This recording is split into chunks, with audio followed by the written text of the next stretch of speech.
Hello and welcome to There's No Business Like, a podcast where friends and industry colleagues explore topics and interview leaders in our industry of professional theatrical touring. Hey friends, welcome back to another episode of There's No Business Like. I'm Brian Zellmer, Director of KU Presents in Kutztown University. And as always, I'm with my good friends. Yes, I'll say good friends. Kevin Maynard. Kevin Maynard, Quad City Arts, split in the border between Iowa and Illinois. Katie. Hi, it's Katie Miller with the Midland Center for the Arts in Midland, Michigan. Josh. Brian's okay friend, Josh, in Marion, Illinois, at the Marion Cultural and Civic Center. And Danielle. Brian's even gooder friend, Danielle. Yeah. From the Alden in McLean, Virginia.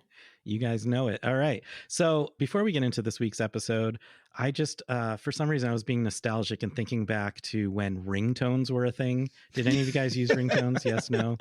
Yeah. Sure. My favorite was the ring back tone. That's what I remember. Whenever you called somebody and the music played of the ring back tone that you chose. I hated that. But I'm talking about ringtones where you could set a different kind of sound for when someone called you. So like it could be a recording of their voice, it could be a recording of different music or what have you. And sometimes you'd pay for special things or noises. In fact, my stepfather still uses a R2D2 sound effect for all of his calls that he bought back in the ancient days of cell phone technology. I was thinking about if I were to have ringtones for each of you, I think for Kevin right away, I thought of son of a bitch would be my ringtone for Kevin. For Katie, it would be doodle-doo, doodle-doo, doodle-doo. And then for Josh, it would actually be Kevin doing his imitation of Josh saying, "Hi, I'm Josh." That would be the ringtone for Josh. That's a terrible impression of Josh. All right, Kevin, show us how to do it. Kevin, you do it. You do it. It clearly sounds more like this. "Hi, I'm Josh." There you go. I've got my ringtone. I'll Josh, take say that hi, clip. I'm Josh. Do an imitation of Kevin doing an imitation of you. Let's see. Hi, I'm Josh. Terrible. And then for Danielle, I love when she says insert sound effects because sometimes I play insert sound effects here. And I do that on purpose. And I do that funny. Just for you to like giggle while you're listening to it. But sometimes I have noticed. Sometimes it it works. time. I do too. That's why I keep it in.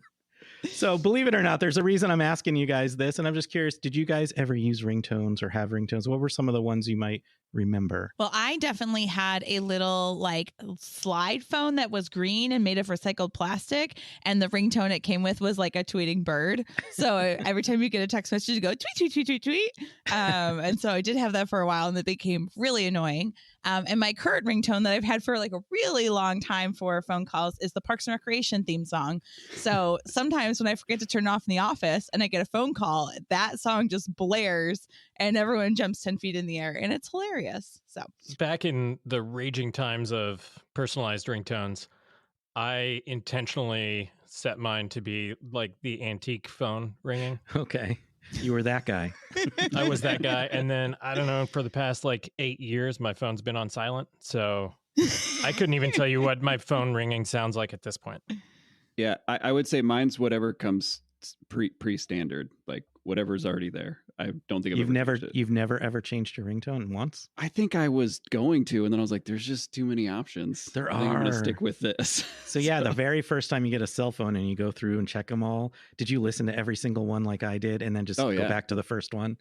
Pretty much. I was like, well, clearly this was the best one. They chose it. So I'm pretty sure every accountant I've ever met has done the same thing. I mean, it tracks. So Danielle, what about you? So when you started asking us this, my poor old millennial brain was going back and was like, oh no, he's going to ask what my ringtone was. And I know that I spent longer than I should have picking one, but I really can't remember what it was. And I remember that being such a big deal. And it was like, you like associated that person with like the ringtone that they had. And I remember wanting to buy a ringtone, which now sounds like an absolute insane thing to do. Yes. But they were like $1. But I think you would buy like it was like a mail-in catalog. Like there was a lot about it that seemed like really shady. And I wanted one so bad. But I do remember having There's a mail-in catalog of ringtones? Like, I don't know, a catalog, but like it would be like in a magazine of like How do you hear a ringtone in a magazine? I'm so confused. a list of the songs. What was it? Scam Magazine? What was the name of it again? A scam company. Advertising in a magazine. Gotcha. Don't you guys remember? Well, no, No. but No. No. Would this still work? Because I'll take out some ads. No, I never did it because okay. I was terrified of being scammed with my So check. it didn't work back then. Wait, how are they going to get you the ringtone? I don't think I knew how scams work. I will send you $1 and then I will mail you a ringtone. I was probably texted to you. I never did it. But I remember other people had cool ringtones that they definitely didn't get on their Nokia, like while they were playing Snake. So I don't really have a great way to transition this into the interview. But the reason why I asked is because ringtones are something that you had to make a choice about, and it was very personal usually. And in this conversation with Micah Christian from Sons of Serendip, he talks about how they select their music and some of the process of how they choose their songs and so forth. And so there you go. I don't I love it, Brian. This is It's a perfect. great tie-in. So terrible transition, but I think it was a really great conversation. I learned a lot from Micah, and I think you will too. So here is Micah Christian.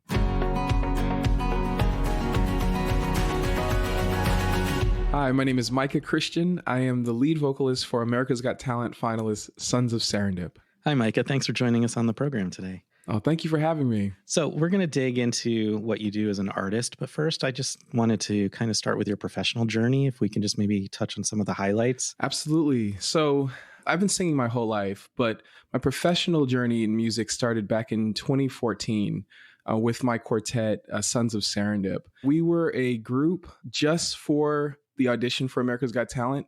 That was our first performance, was in front of the judges. You know, we ended up placing fourth that season. And since then, we've been traveling all over the country, connecting with some really beautiful people. If you don't mind, I'd like to go even further back and find out how you got the singing bug to begin with. Okay, yeah. I actually started my musical journey on the drums. And then I was like 8 years old and I started piano and fell in love with playing piano. And then in middle school is when I started to sing. And it was a middle school chorus teacher that brought me aside after one of our first rehearsals. And she was like, hey, I think you have potential as a singer. And that was my first time ever hearing that. And I didn't see myself as a singer. I knew I fell in love with it over time. She wanted to work with me. And so I had private voice lessons with her for a few years. And over time is just how the experience was for me with falling more and more in love with singing. Did you say that was middle school? That was middle school, yeah. So that's a really hard time because that's during puberty when your voice is changing. Yeah. And that's a difficult thing in itself. So that must have been even like especially hard for you. It was, yeah. And when I first started singing, I was a bass. And then at one point, I think it was in 9th grade, I attempted a song that was in the tenor range and I was able to do it. And so my chorus teacher was like, all right, I think you're going to be a tenor next year. And so I was like, all right, great.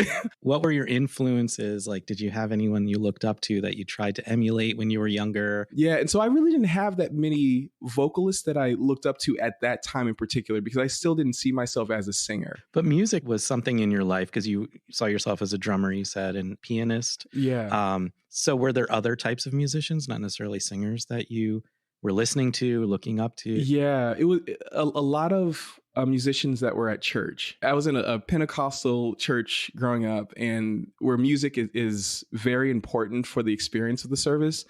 And some of the most talented vocalists, most talented drummers and pianists I ever heard, like they were right there in our church community. But yeah, and then in college is when I joined a cappella groups and got involved in an a cappella group at Stonehill College where I went to school at the time. And I did musicals as well.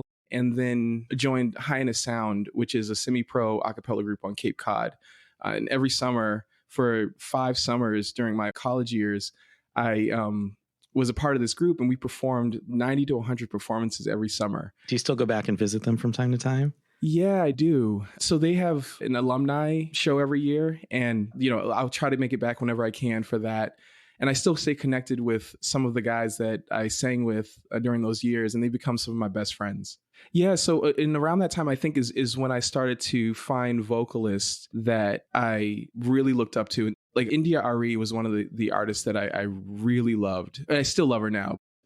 She was one of the first ones that I heard that I was like, if I'm going to be a vocalist, I want to be in that kind of space where, I mean, the lyrics that she writes are incredibly beautiful, but then also she comes from a deeper place when she sings too. And it's something that, yeah, I just really appreciated about her. That's awesome. And I know from listening to your story and learning about your story that you stepped away from music for a while and you went on to volunteering and taking part in missions and doing all of these amazing things. And I don't know that we have time to get into too much of that detail, but I'd love to just hear a little bit about if you can explain like some of that period in your life.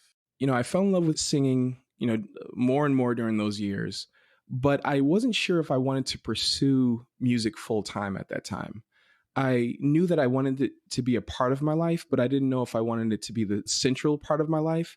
And so I kind of moved it out to the margins a little bit and pursued other things. One thing that I wanted to do was figure out a way that I can help, you know, the world in some positive way. And so I was looking into service opportunities, and I volunteered in Honduras for a year.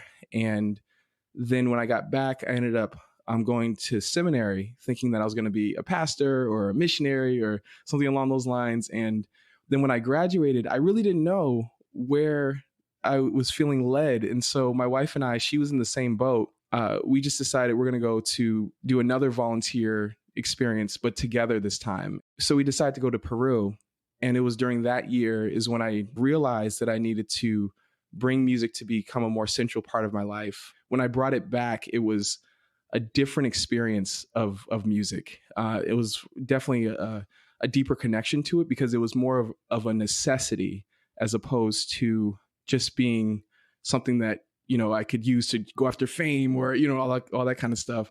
It was more like, no, this actually can be my service, using whatever musical abilities I have and sharing it and just allowing it to find the ears and the hearts it's meant to find. In Peru, there was a head sister that played a pivotal role in helping you come to that decision. Yes. Do you mind just sharing the story? Absolutely. In Peru, the first 6 months were very difficult for my wife and I. There were a number of different things that happened during those first 6 months that just made it really challenging. And we were trying to figure out if we were going to leave early or not. So we set up a meeting with the head sister that we were working for. It was a Catholic organization. And we met with the sister, and I asked her, and I was like, you know, is our work of any value to you? You're not giving us any feedback. You know, like, what are we doing here? Like, is our work of any value to you? And she said something that at first made me mad, but then after really reflecting on what she was saying, it was exactly what I needed to hear. So what she said was, Micah, you need to stop waiting for me or anyone else to tell you that your work is of value and that you're doing a good job and patting you on the back. And you need to look within yourself, find value in your own work, and just do it. Just do it. And so for, I'd say probably a week or so, I was just angry. And then when I really reflected on it, it was just one day in my journal, I was thinking about those words, and I really thought about what she was saying to me. And what I realized was that there were things in my life, including music, that I was waiting for others to validate and tell me that, you know, I can do it and that, you know, my work is of value. And so I decided, I'm like, you know what? I'm going to take what she just shared with me and I'm going to apply that to music. I'm going to bring it back to my life to become a more central part of my life because I love it, because it brings me joy. And then this is not going to be for ambition. It's not going to be for fame. It's going to be for love. Once I started doing that, I got a guitar. I started writing songs, and I contacted Cordero, who was a friend of mine, and he's the pianist in the group. And I was like, when I get back, we're going to make music. I don't know what it's going to look like, but we're going to make music. And what was he doing at that time? He was a lawyer. So he was actually practicing law. So he gets this message from you out of nowhere and yeah. And is he like, yeah, cool, let's do it. Yeah, that's what he was saying too. He's like, yeah, I'm feeling the same thing. I would really love to do music. It's like I'm practicing law right now, but deep down, I want to do music as well. I'd almost say that's serendipitous, but... Yeah. So how did you and Cordero meet in the first place?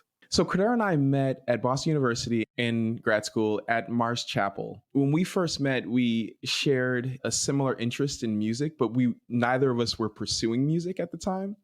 And so we became Facebook friends and exchange information and everything. And there was a Facebook post that he did where he shared some of his music, and I was blown away. And so I reached out to him and I was like, Cordero, let's get together. I would love to just like jam or work on something together. And I think around that time too, I was invited to sing at an event. And so I was like, oh, and maybe we can potentially collaborate for this event. And so when we met, I noticed that his playing style sounded also very familiar too.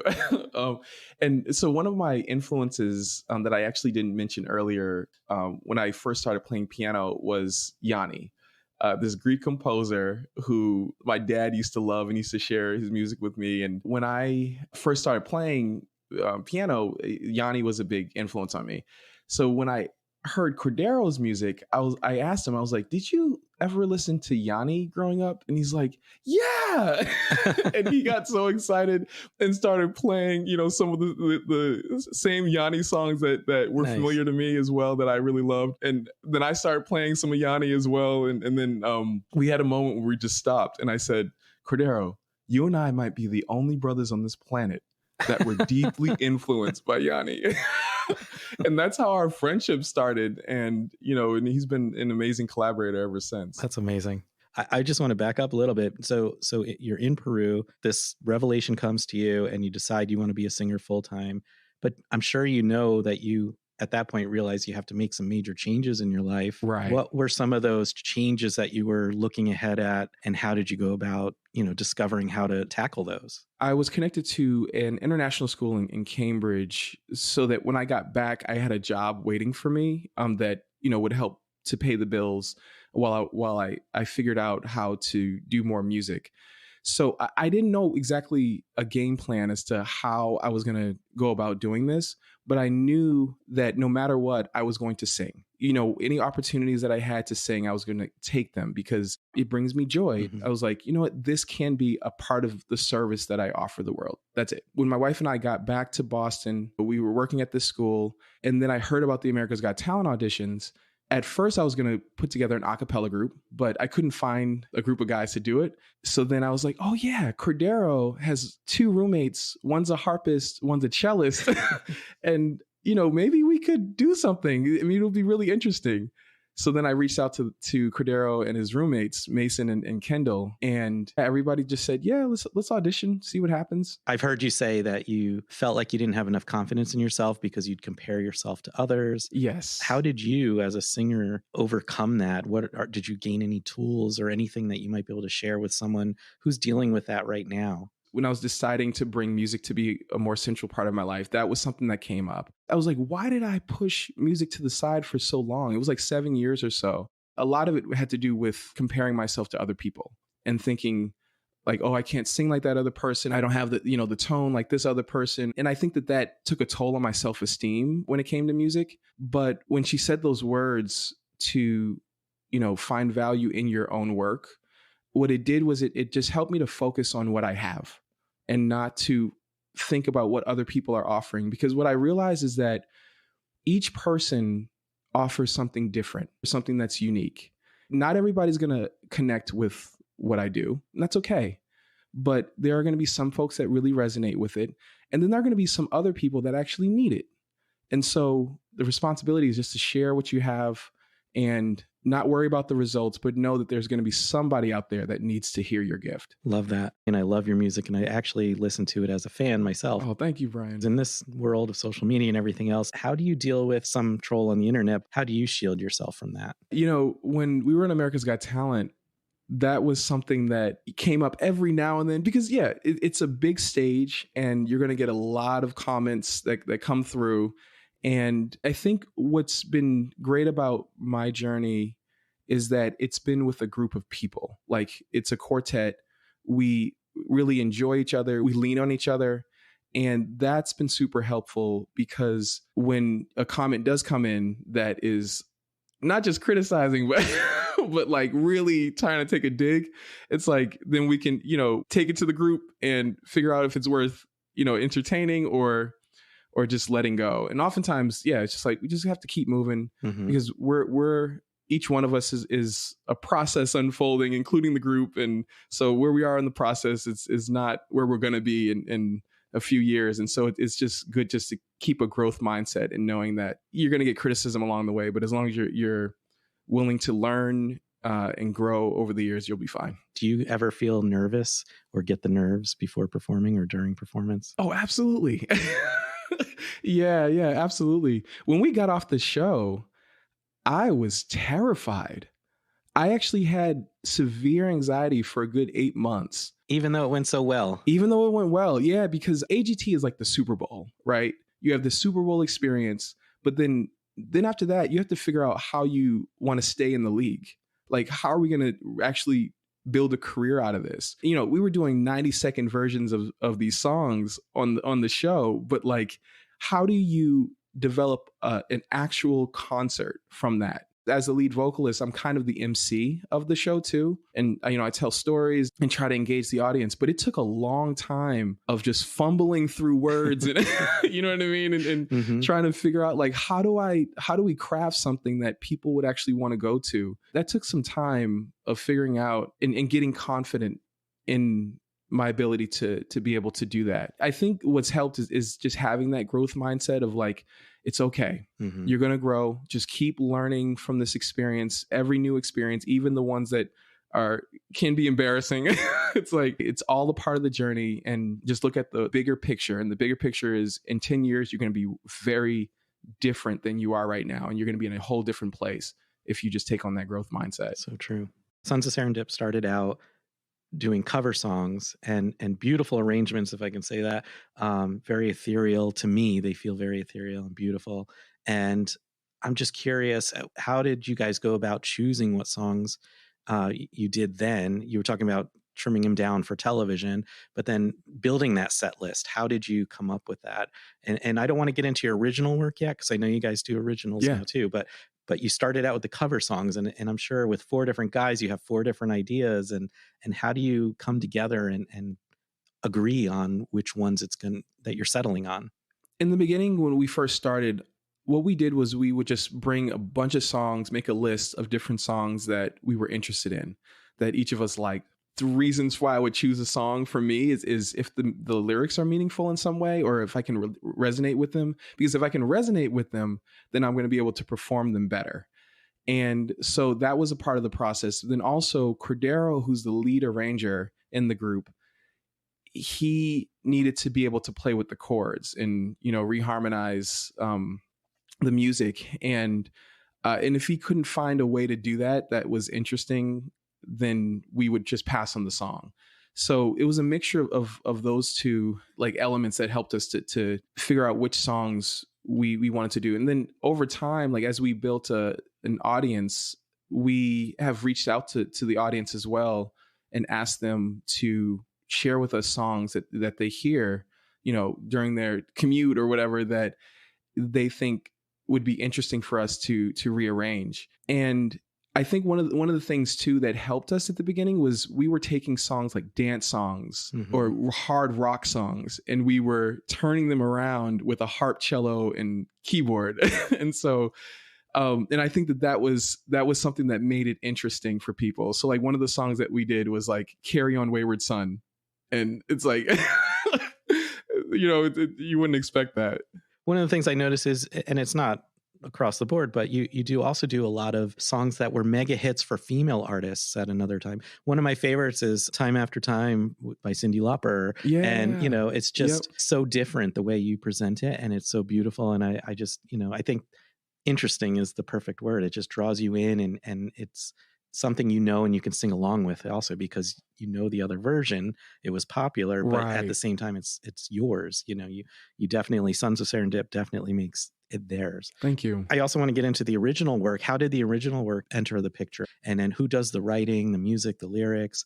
And again, how does the decision whether to go with it or not happen with the group? Yeah, so within the group, we've had 3 songwriters because Kendall moved on to full-time ministry. Now we're down to 2. So it's Cordero and I who are the songwriters in the group currently.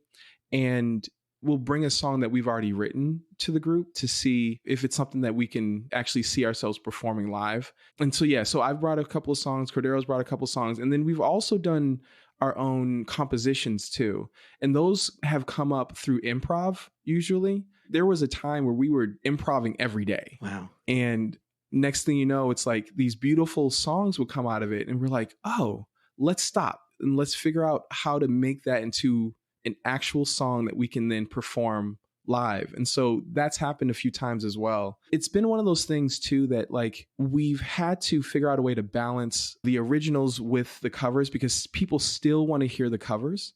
But at the same time, we also know that there's even more within us that we'd love to share. And so we've balanced those out a little bit over the years. You've practiced, you developed, you've had things work and not work. And now you're at a point where you're very strong at putting together a show. I'm just curious how you pick which pop hits. Is it whatever you're feeling, like the group is feeling, hey, let's do this one for this show? Or does it matter like how many views or listens, on social media and other places on different apps that these songs are getting, like, oh, this one's our most popular song, we have to do this one? Are there decisions like that come into the works? Absolutely. So we do take into account the songs that are the most popular, and we try to get them in there for every show.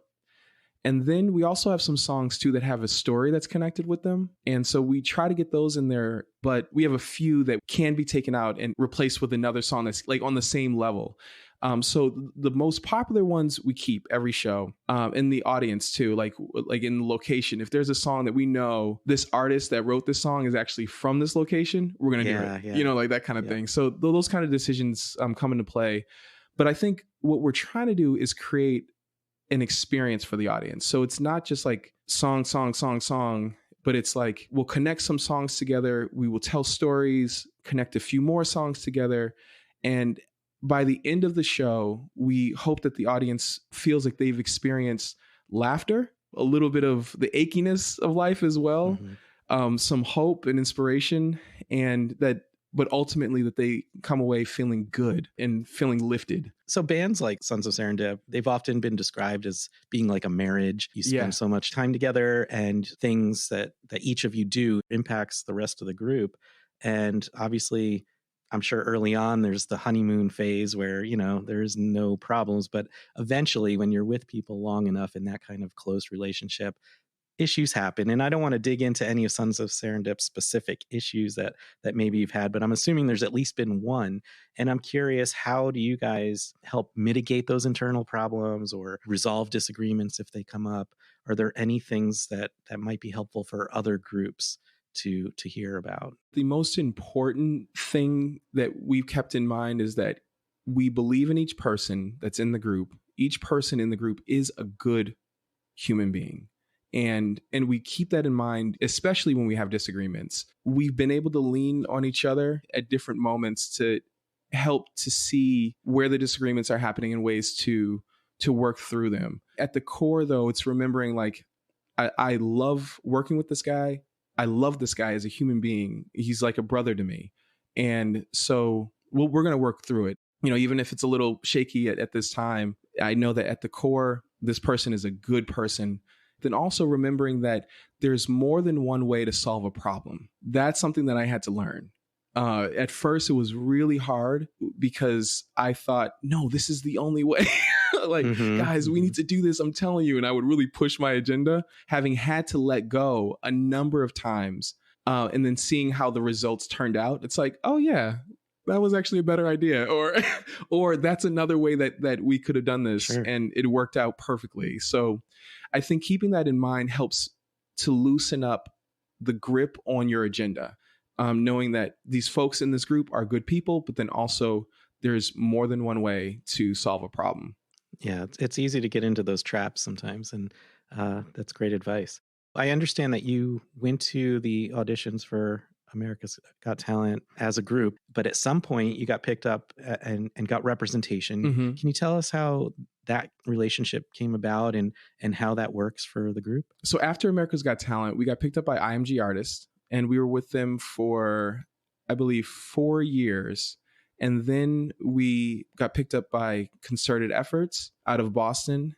And then live arts and attractions. Were all of these exclusive deals? Yes, they were. Can you explain for maybe a young and upcoming artist, just quickly just explain what that means? With the exclusive deals, you work solely with that agent as your primary agent. So you wouldn't reach out to another agent and say like, hey, can you book me gigs? Because you're exclusively with this particular agency.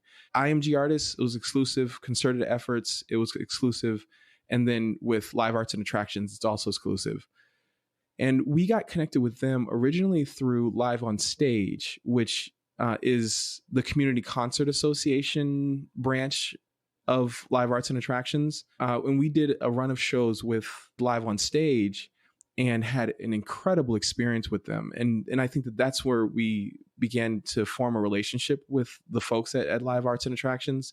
We just fell, right into place with them because we had already had a relationship with them. We already loved them. And it's been a wonderful experience that we've had with them. So is it for a period of time that you sign up with these people? I'm just curious, how do you go from one agency to the other without burning bridges or creating any kind of hard feelings? I think a lot of it has to do with just communication and just being honest, but also grace-filled, just knowing that everybody's working hard. And sometimes some partnerships, they only last a season. And then it's like, all right, let's find out if there's another partnership that would be a good fit for this moment.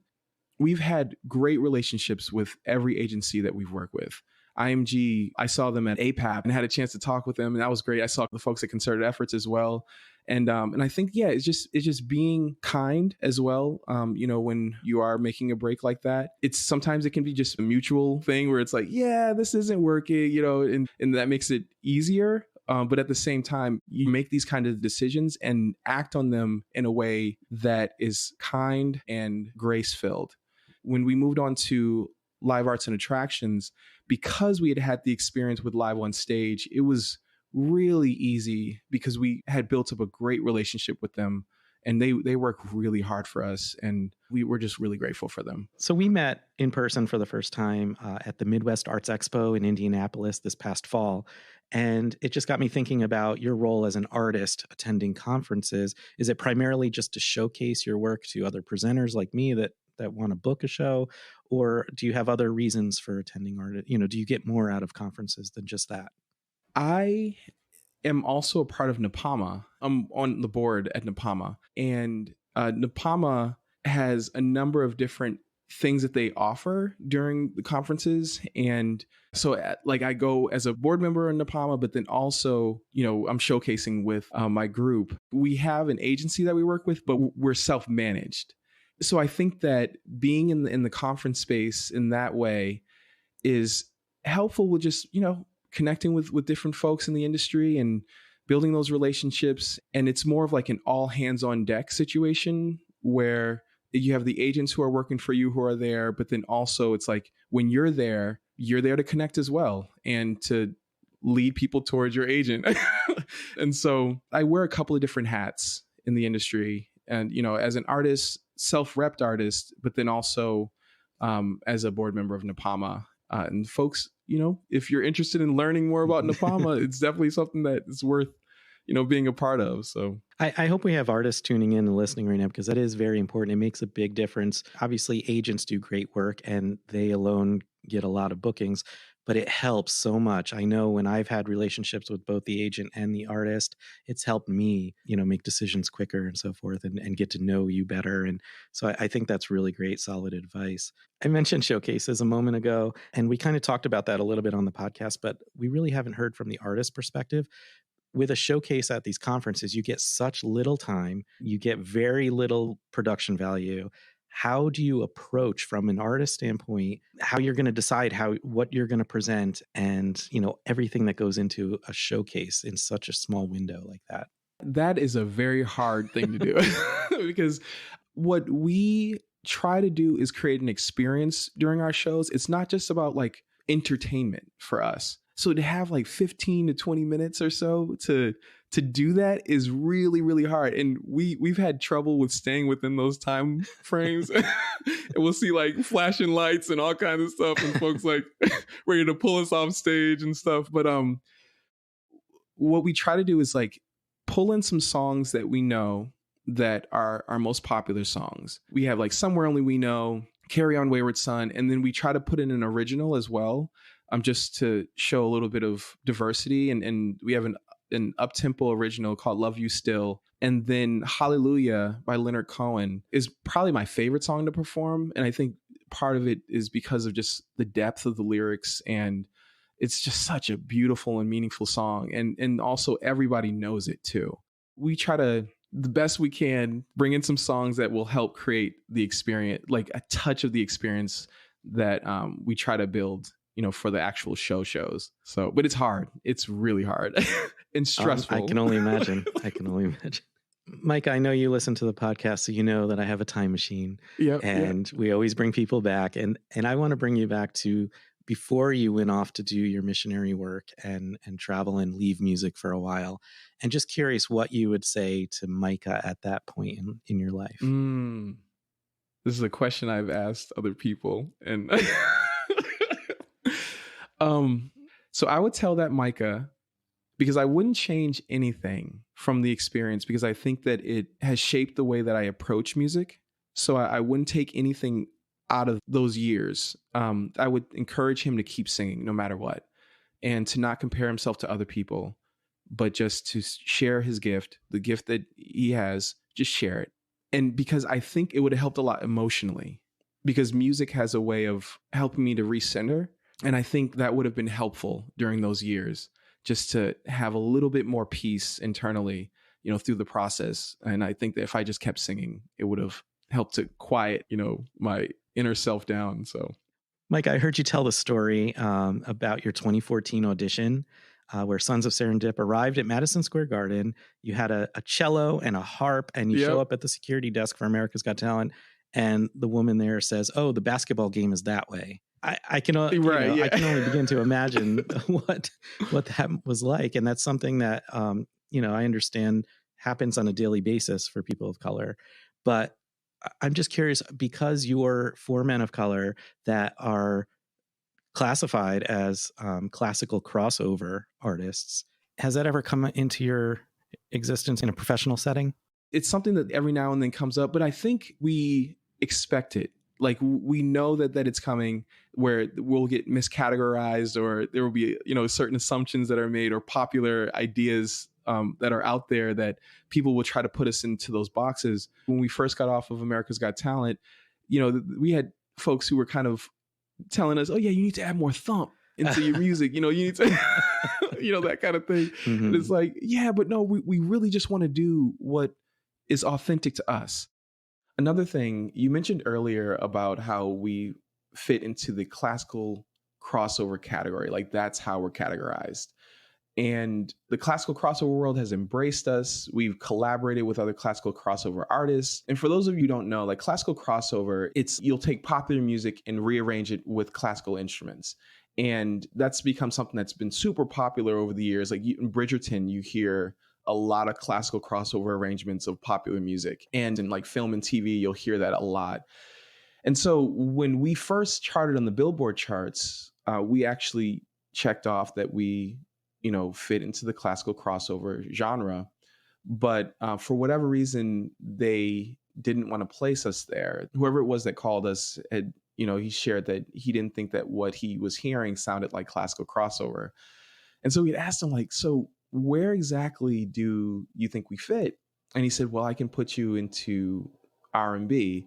And we were like, well, we don't really fit there either.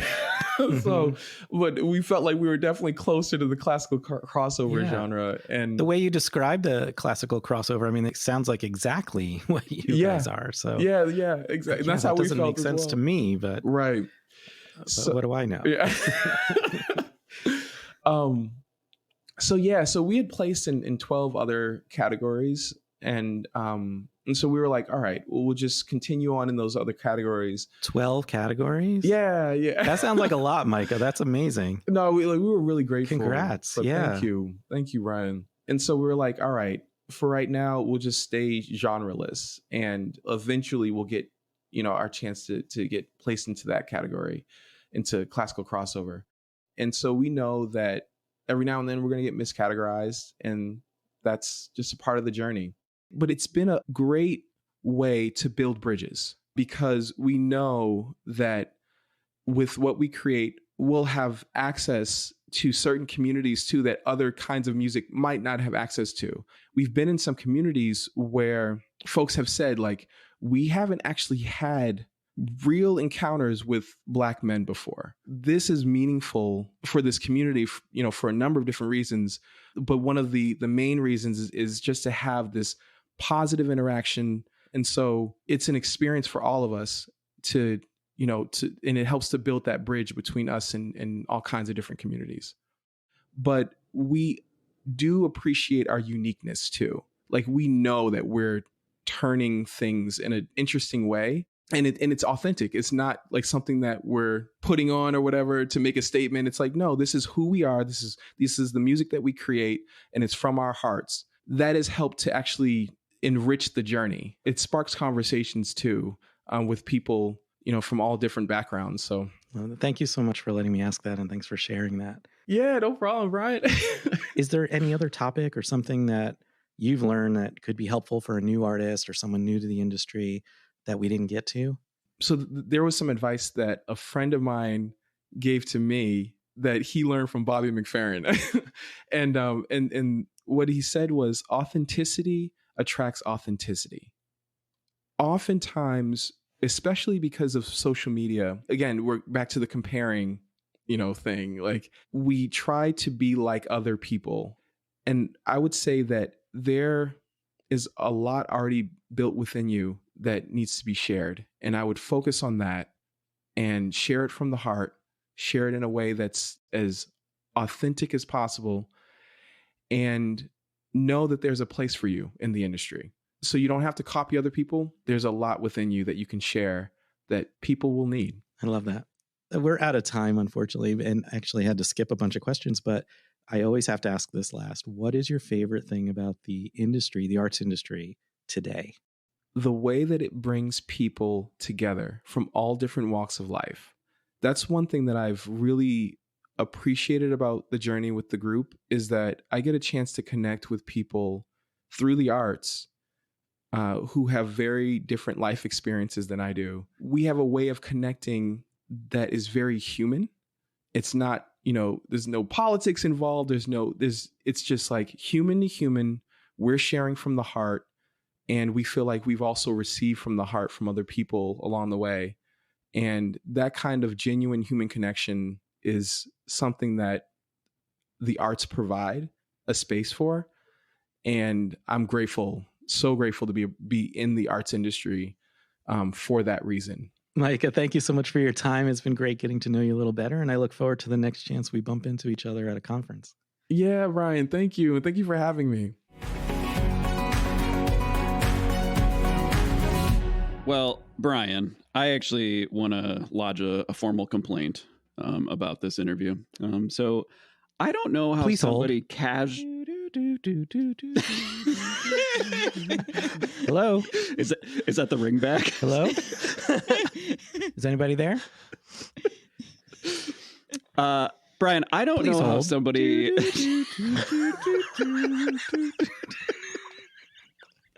Your caller number 18th in line. We thank you for your call. Is important to us. You go ahead, Kevin. I'm sorry. No, I'm not. I like that you're like, somebody's got to start this. But as soon as somebody does. Well, I felt some criticism coming, so I had to cut that off. It's coming in real strong from the formal complaint part. Yeah, I can see why you thought that. I don't know why you feel that way. I'm just curious, like, how does somebody casually say that they placed 4th in America's Got Talent and that was their first time performing in front of an audience and not go on? I was like, wait a second. I rewound that probably 3 times going, no, I had to have misheard that. And then they were, we didn't even get into, but they were brought back for the Champions episode and did really well on that too. But yeah, right off the bat. I mean, just completely blew me away. But also, I will say that I am looking forward to meeting Micah at a future conference or seeing a show, because he sounds like the most delightful person. Kevin, I had the same reaction when I heard that too. I was like, wait, what? Like, it was astounding to me as well. And I think just speaks to the talent that those four guys have innately and how easily they were able to mesh. And Brian, I definitely chuckled at your little serendipity joke during the course of the conversation. So bad. I knew Kevin would laugh at it, but I'm surprised by you, Katie. Oh no, I definitely giggled. But I honestly, it is a great name for the group, because it really does seem like that this quartet was meant to be, and the four of them came together at the right time, the right moment, the right talent, and it's such a joy thinking back, that was 2014, and to see the success that they've had since then and to be able to build their career as touring artists is, just like actually really joyful for me. We had them at our venue a few years ago, and they put on just a terrific show. But yeah, Kevin, I caught that too. And I was like, what? How is that possible? I know. Sometimes I think we're like talking with people at conferences, and you don't really like take in like how remarkable, especially some of the artists, but like everyone is. And then you hear somebody tell their story like that, and you're just, whoa, man. I listened to this a few times as well. I felt like I could relate to him so much when he was telling the story about the head sister in Peru, about not waiting for somebody to tell you that your work has value and that you should do it even if it doesn't. I can understand in such a real way being so angered by like that kind of statement, like as somebody that just like, I don't need a lot of valuation or feedback, but like I always feel like I need a little. I just need to know, like I need some kind of feedback, and to get that kind of feedback in that situation and really wanting to see the service that you're doing in the world be appreciated and have value, and you're trying to figure out how it is that you fit into that cycle. When he was talking about that, just being frustrated and mad, I felt like I related to him so much. Thank you for saying that. I think it's also like such a natural reaction. I caught that too. And I have, reflected on it a lot and thinking about how like a lot of times people will say something like that to you and you do get upset in the moment because it's actually what you really truly need to hear. But just as, he took time to process that and realize that, like, just remember thinking to myself, oh, isn't that always the case? Those people in your life that really do see you more clearly than you see yourself and you speak truth to you. Sometimes you don't always like it, but then you come to understand that like, that's what you needed to hear in the moment. So there were lots of little nuggets like this sprinkled throughout the whole interview. So I just wanted to say thank you to Micah for sharing that and lots of other wisdom and real experiences in the course of your conversation, Brian. So my question with this interview is how two guys who are influenced by Yanni find each other unintentionally. I think it's a beautiful thing that they found each other's music and then just through hearing each other play could hear that influence and then discovered that because of that. And I think it's beautiful how much they clearly click as musicians and artists, that they could discover that through hearing a piece of music that wasn't Yanni, but being able to hear the undertone of the influence. I found that as a beautiful part of this interview. I also realized while listening to this episode that I have no idea how the Billboard charts work.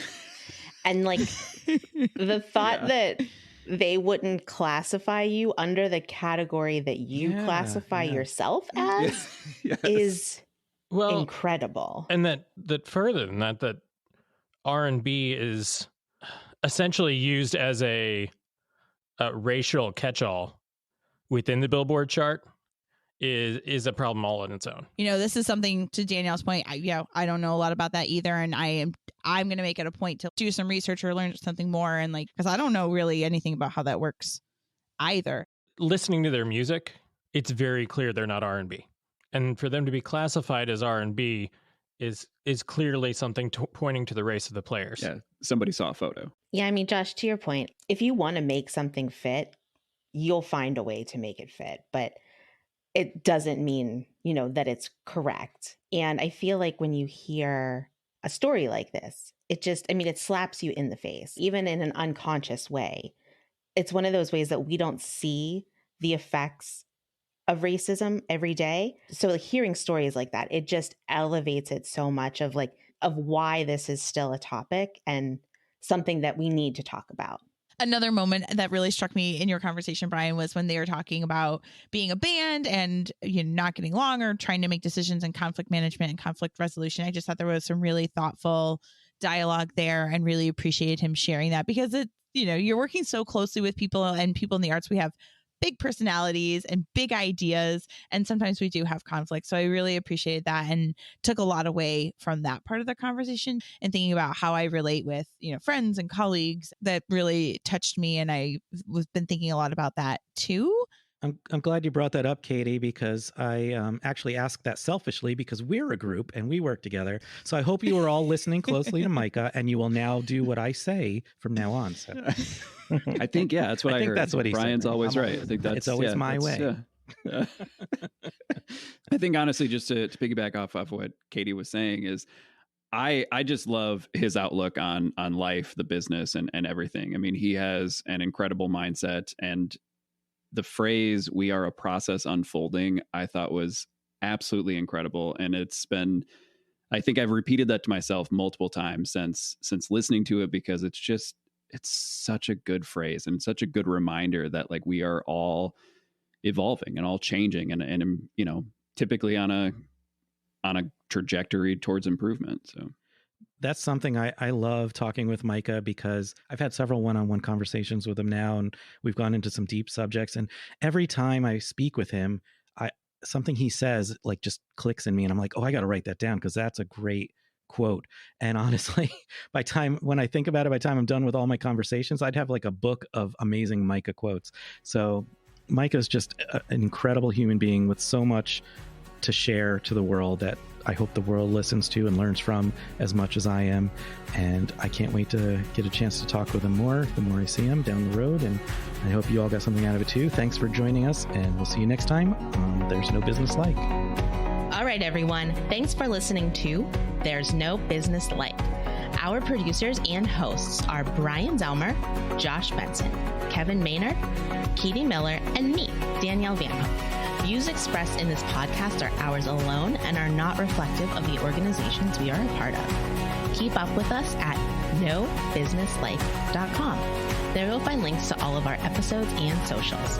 If you like this podcast, give us a like, a follow, a review, or our favorite, a 5-star rating. Oh wait, what was that site? I got it, don't worry. It is nobusinesslike.com. Do I sound out bus-I-ness every time I type it? Yep, sure do. Stay in touch, my friends. I think this intro is just going to help everybody appreciate how wonderful the interview actually is. I absolutely love that. Yes. That is so fabulous. So great. I love really it. Especially your explanation of how this isn't connected to anything. However, I talked to Micah Christian. And I thought like handheld chicken wasn't connected to anything. I know It's handheld. This is pretty much as connected tissue as that one. Do you think there's a chicken somewhere eating a handheld, Josh?